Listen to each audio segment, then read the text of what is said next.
My boss called me into her office on a Thursday morning, closed the door, and said, "Marcus, why do you keep avoiding me?" And I looked at Diana Calloway, the woman who'd walked into this firm 8 months ago as our new CEO and turned my entire world into something I couldn't breathe inside. And I told her the only truth I had left. Because looking at you hurts. She didn't fire me. She didn't laugh. She just sat back in her chair and looked at me with those gray eyes that I saw every single night in my dreams and said, "Then maybe it's time you told me why." My name is Marcus Webb. I'm 38 years old, senior project manager at Callaway and associates architecture in Charlotte, North Carolina. I've worked here for 11 years. I've survived 3 recessions, 2 mergers, and 1 complete leadership overhaul. I thought I'd survived the worst things a man could survive in a career. Then Diana Calloway walked through the front doors of this firm on a Monday morning in February, and I understood for the first time that surviving something and being okay are 2 completely different things. I'd been avoiding her since her first day. Every morning when she arrived at 8 a.m. and stopped to greet the team, I found urgent reasons to be in the blueprint room. Every Friday all-hands meeting, I sat in the back corner with my laptop open and my eyes on the screen. Every time she walked the floor to check on projects, I developed sudden emergencies that required my immediate presence in the stairwell. In 8 months, I'd perfected the art of being professionally present and personally invisible. My team noticed. My colleague James Okafor noticed. The HR director, Patricia Chen, definitely noticed. But nobody asked. Because what do you say to a man who flinches every time his CEO walks into a room? What question covers that? Diana Calloway asked it on a Thursday morning in October. She'd sent her assistant to find me, not an email, not a calendar. Invite. Her assistant, standing at my desk with the particular expression of someone delivering a summons, saying, "Ms. Calloway would like to see you, now." I couldn't fake a blueprint emergency for that. So I walked into her corner office with its wall of windows overlooking uptown Charlotte, and she closed the door. And she asked me directly why I kept avoiding her, and when I gave her the honest answer, she didn't flinch. She said, "Then maybe it's time you told me why." And I realized I had nowhere left to run. Her office smelled like fresh coffee and something faintly floral. October light came through the windows in long gold bars cutting across the floor between us. The city spread wide and gleaming behind her, all glass towers and blue sky, and she sat in front of it like she belonged there, which she did. Diana Calloway was not a woman who occupied a room. She commanded it, quietly, precisely, without ever raising her voice. She'd taken the chairs by the window, instead of sitting behind her desk. That detail hit me before I could stop it. She'd thought about how to have this conversation. She'd arranged it deliberately. Less formal, less distance, more human. The kind of thing you do when you're trying to make someone feel safe enough to tell you the truth. I hadn't felt safe in 18 months.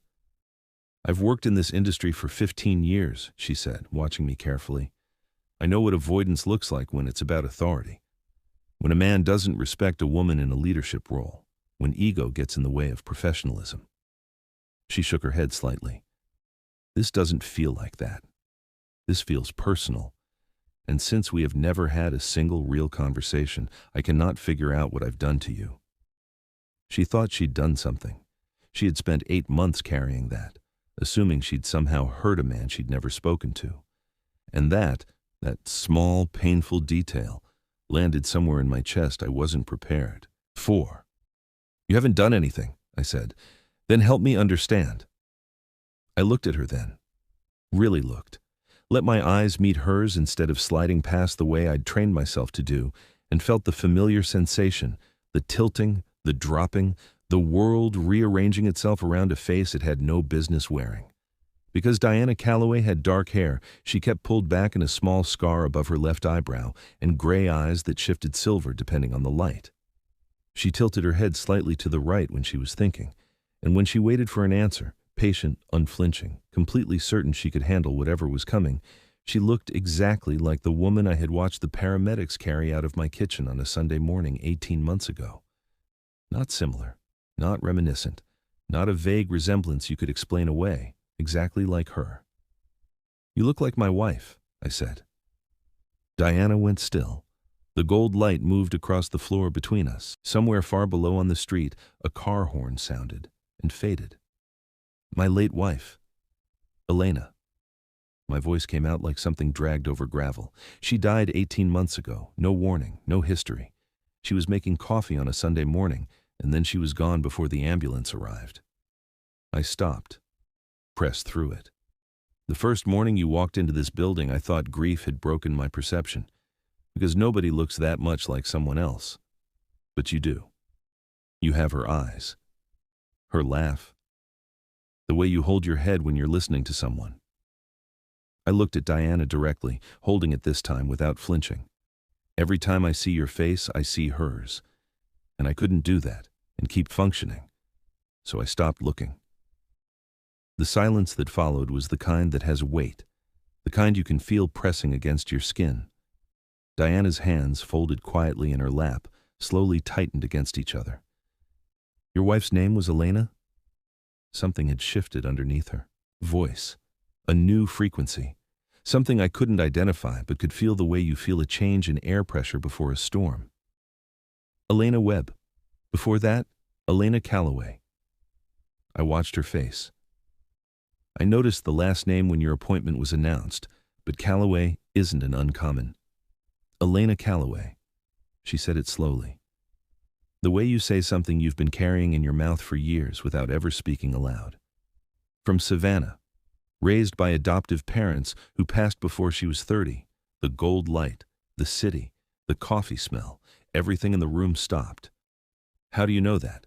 Diana stood, walked to the window, pressed one hand flat against the glass and stood with her back to me, and I watched her shoulders rise with one slow breath and fall with something that sounded, underneath all that composure, underneath all that carefully constructed CEO stillness, like a woman trying very hard not to break in front of someone she barely knew. When she turned around, her face had changed completely.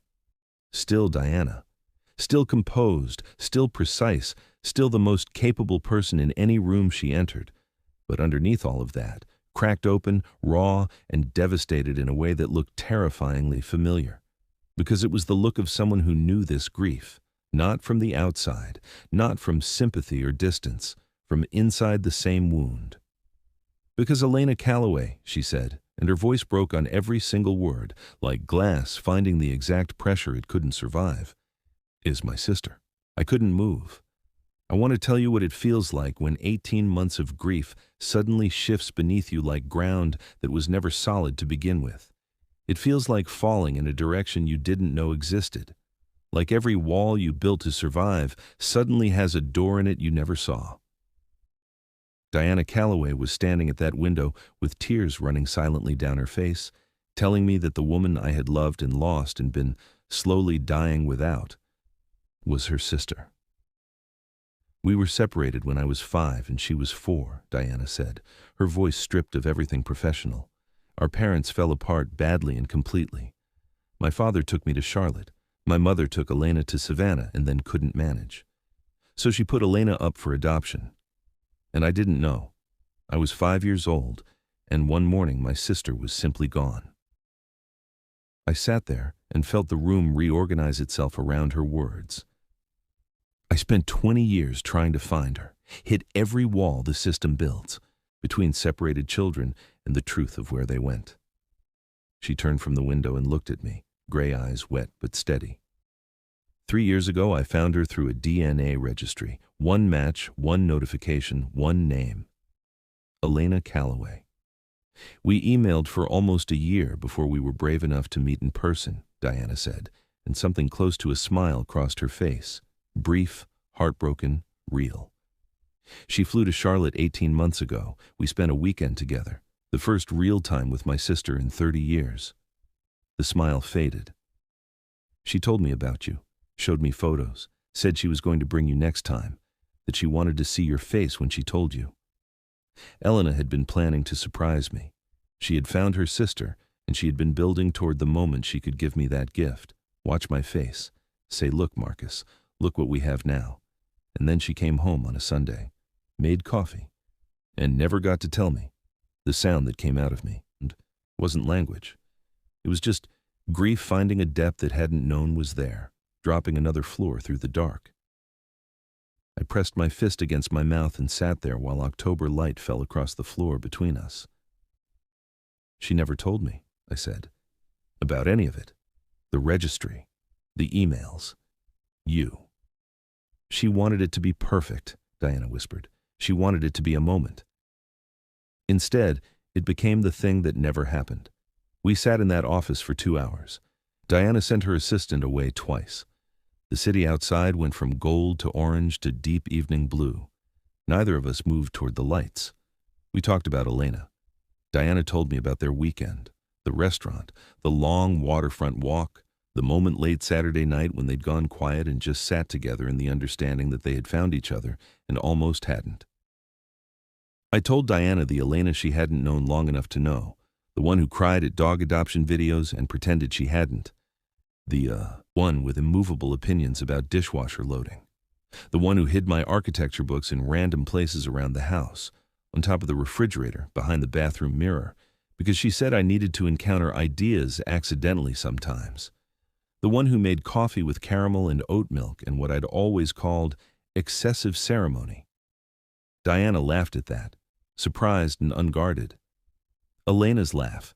It hurt, but it also felt like something I hadn't felt in 18 months, like proof she had existed outside of my memory, like confirmation she had been real and known and loved by more people than just me, which made the losing of her both worse and more bearable at exactly the same time. Somewhere in those 2 hours, I stopped flinching every time I looked at Diana. I don't know the exact moment, but at some point I was just looking at her. Not past her, not through her, at her. The woman who had spent 20 years searching for a sister, found her and lost her. In the same 18 months, who had been carrying that alone in this building, behind that composed and capable exterior, without anyone knowing? I had thought I was the only one quietly drowning in this firm, but my boss had been drowning in the office directly above mine, in the same water, for the same reason. She just hadn't let anyone see it. 3 weeks later, Patricia Chen, our HR director, came to my office with a folder and an expression that meant trouble. She sat down and told me the firm's legal team had flagged a conflict. Elena was listed as a beneficiary in a Callaway estate trust connected to the firm, and the family connection between me and Diana had raised questions about impropriety. Thursday morning, boardroom, 9 a.m. Diana was already there when I arrived.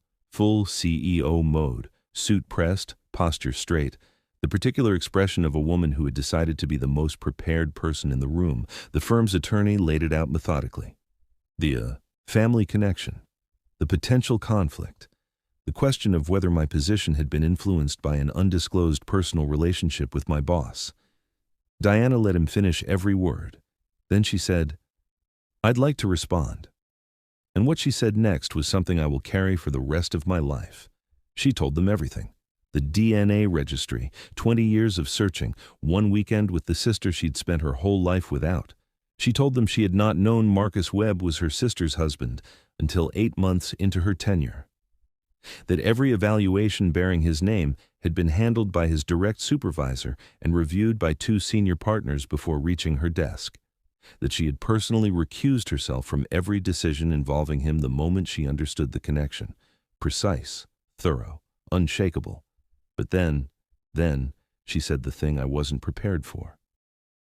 "I want to be clear about what you're actually looking at," she said, gray eyes moving quietly.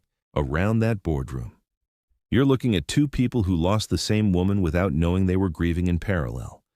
You're looking at a professional relationship that stayed completely professional for 8 months while both people involved were carrying something enormous." She paused. "If you're looking for impropriety, you will not find it.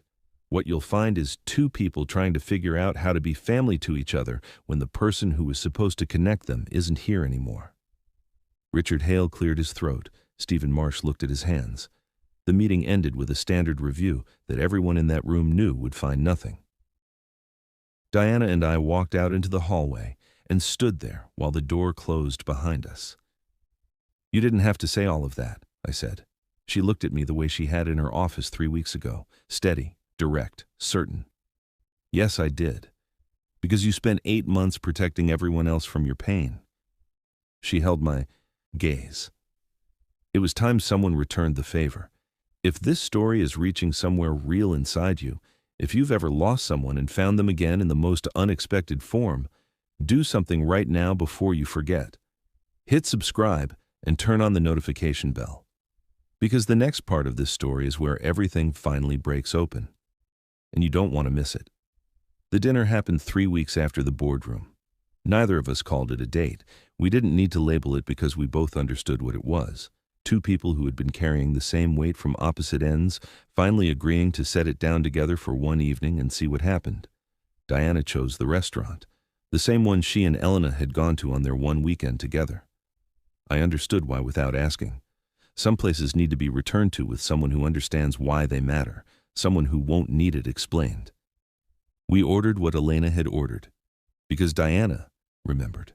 We talked about her for 3 hours. We cried once each, and neither of us acknowledged it, which felt exactly like something Elena would have done, the polite fiction of composure while the eyes are wet.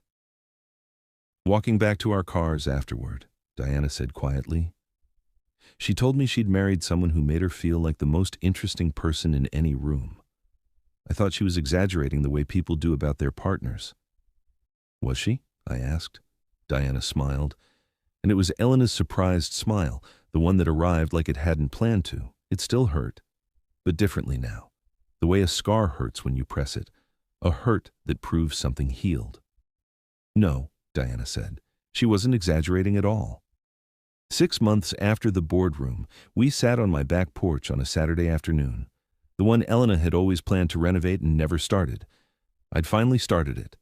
Diana had opinions about the design, strong, specific, architectural opinions, which surprised neither of us. She was studying the plans I'd sketched, head tilted slightly to the right the way she does when she's thinking something through. You still see her sometimes, she said, not a question. Sometimes, I admitted, less than I used to. Mostly now I see you.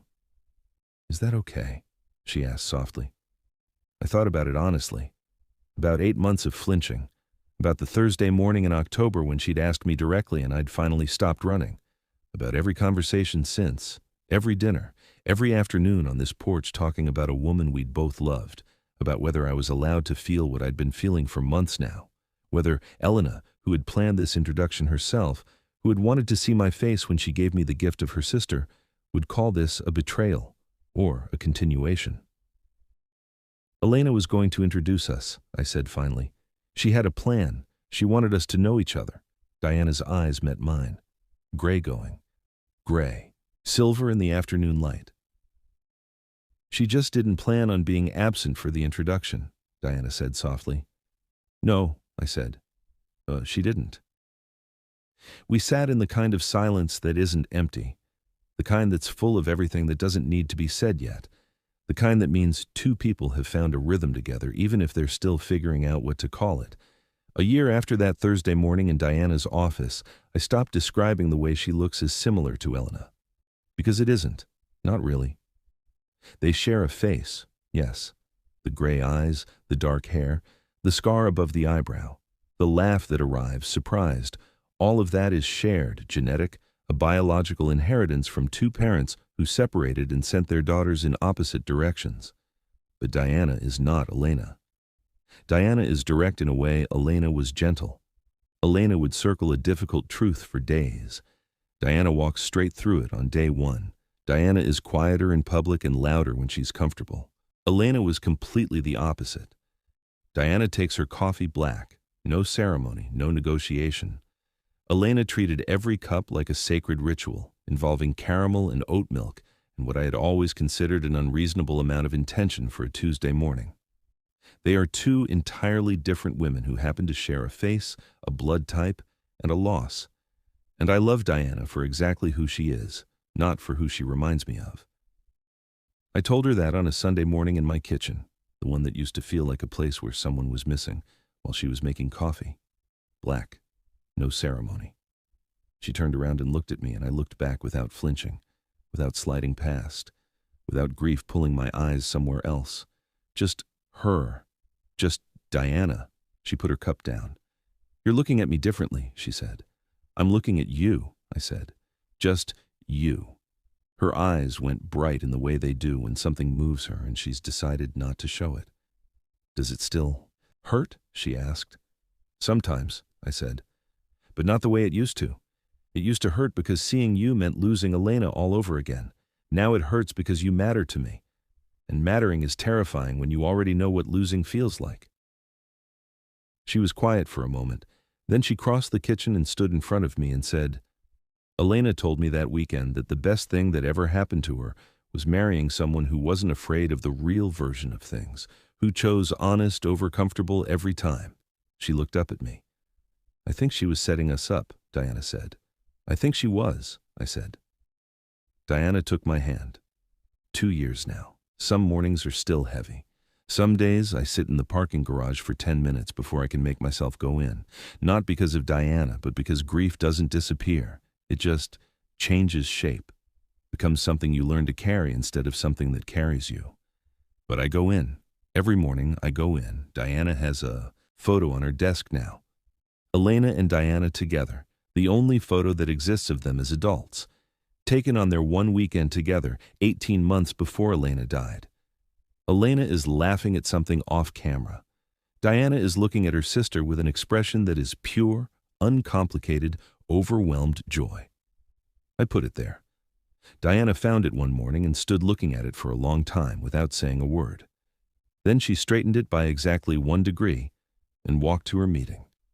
She has never moved it. My boss called me into her office on a Thursday morning and asked me why I kept avoiding her. I told her, because looking at her hurt.